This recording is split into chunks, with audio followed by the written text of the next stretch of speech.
C'est une évidence. Se borner à égrener les caractéristiques géographiques d'une commune, c'est prendre le risque d'ignorer les particularités qui constituent son identité même. Comme ailleurs, il est nécessaire de consulter une carte et de sillonner le territoire pour en saisir sa singularité. Mais le promeneur, pour curieux qu'il soit, se heurtera toujours à une difficulté physique majeure, l'horizontalité. En effet, la platitude s'impose ici comme l'ultime pudeur d'un territoire par tous et partout accessible, mais que paradoxalement, seul un point de vue surélevé permet d'appréhender dans sa globalité. Le court voyage auquel nous vous convions n'est ni une carte postale animée qui ne flatterait que l'œil du touriste, ni un voyage initiatique dont nous pourrions avoir la prétention tant beaucoup connaissent ce territoire mieux que quiconque.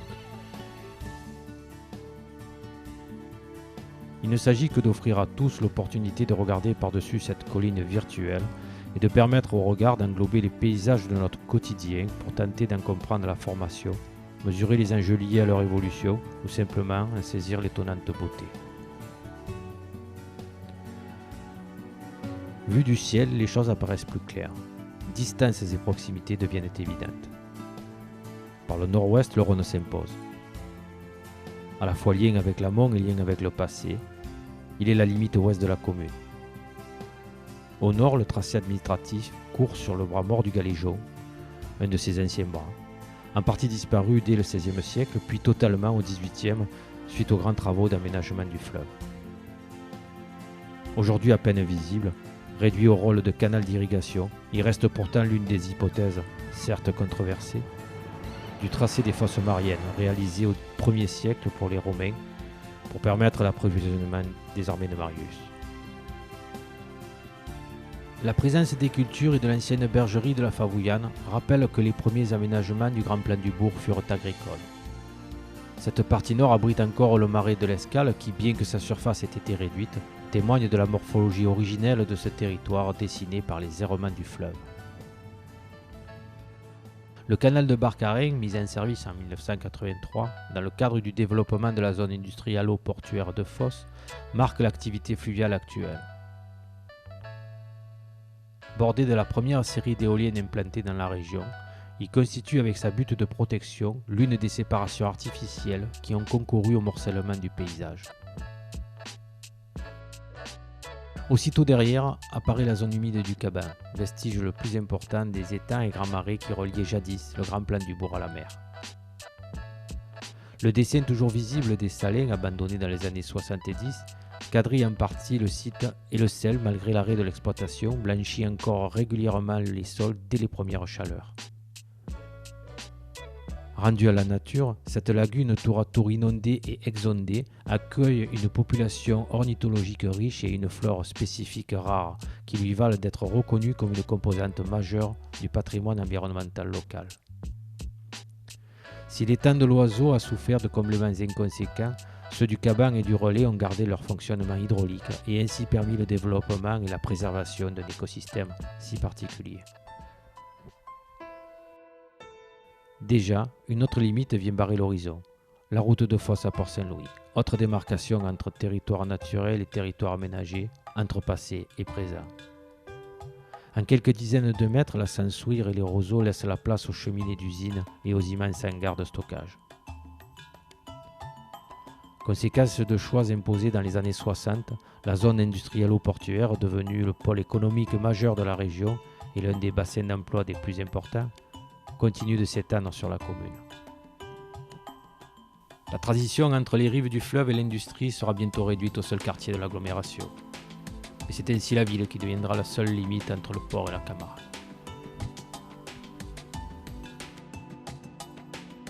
Adossée au fleuve, la récente cité est née autour d'un bassin central, creusé près de la tour Saint-Louis qui lui donne son nom.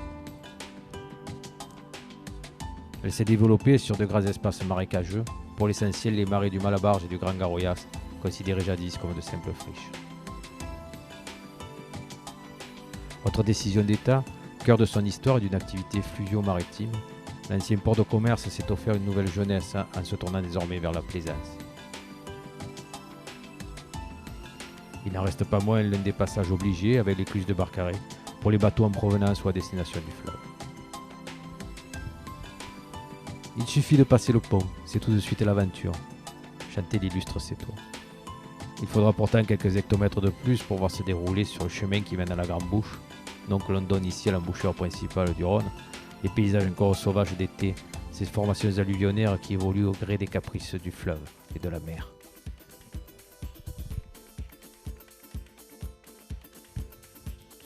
Une nouvelle forêt de mâts affirme la reconversion de sites un temps voués à l'industrie, il est vrai sans grand succès, aujourd'hui pour partie dédiée au nautisme, pour partie rendue au métier de la mer, première des activités menées sur ce territoire. L'ancienne maison du garde-balise, devenue habitation après qu'à la fin du XIXe siècle, le Gros de Roustan, plus à l'ouest, ait été choisi comme exutoire principal du fleuve, est aujourd'hui fermée. La maison Garacino, du nom de son dernier propriétaire, reste pourtant la dernière construction importante avant la mer.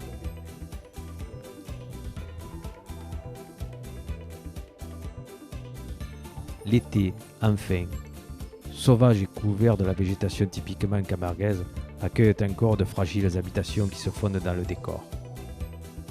Et pour cause, on trouve les traces de ces cabanes sur les plus anciennes cartes de la région, preuve s'il le fallait de leur ancestrale présence.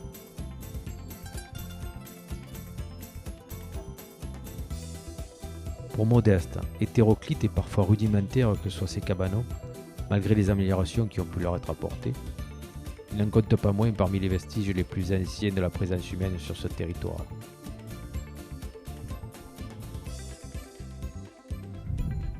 La vue s'élargit encore.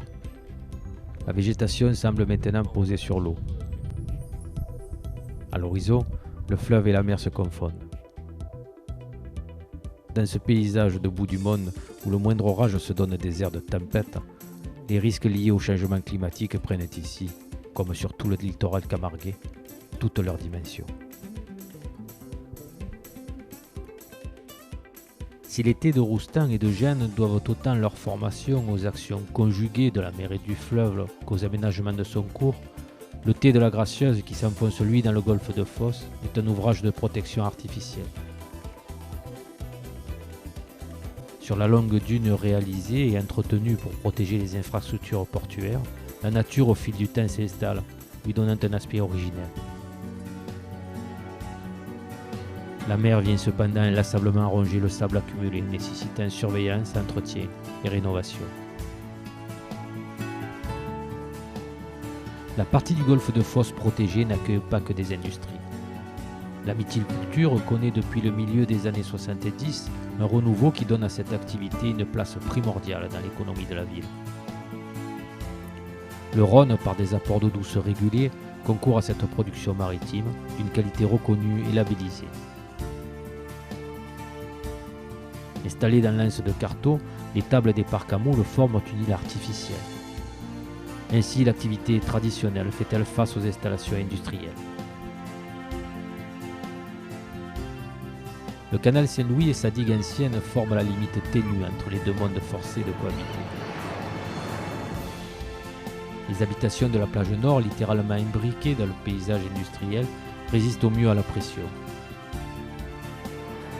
Jadis adossées à l'étang du Gloria, comblé lors de la réalisation du golfe de Fos, les anciennes cabanes, pour la plupart devenues habitations, avaient pourtant été reconstruites après la Seconde Guerre mondiale, qui compte encore ici d'importants vestiges. Dans sa partie citadine, le canal trace la séparation entre les friches industrielles de sa berge nord et la reconversion en cours autour de l'activité nautique sur sa berge sud. Il devient lui aussi la limite entre passé et devenir. Les grands bacs de l'usine de stockage d'alcool, toujours en activité, témoignent cependant des difficultés à poursuivre et assumer une mutation qui va dans le sens de l'histoire. Et tout au bout, l'entrée du bassin central par la voie maritime conserve toute sa magie. Peut-être est-ce parce qu'elle marque le retour vers le fleuve.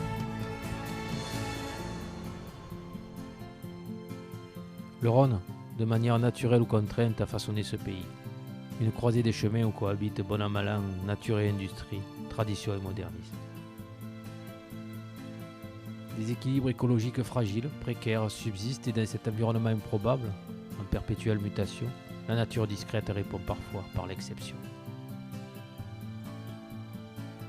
Cette formidable et inlassable capacité d'adaptation est-elle pour autant illimitée? On le sait aujourd'hui, les développements et aménagements conduits ces dernières décennies n'ont pas été sans conséquences. La présence de substances chimiques est ici avérée dans les sols, dans l'eau comme dans l'air, et le vivant n'est pas épargné. La nécessaire conciliation entre activité humaine et environnement ne peut s'affranchir des impératifs de préservation de santé publique et de sauvegarde de la biodiversité. Le Rhône, lui aussi malade de son environnement, reste le grand faiseur de ce territoire. Sera-t-il le guide des réflexions qui conduiront aux choix déterminants pour l'avenir ?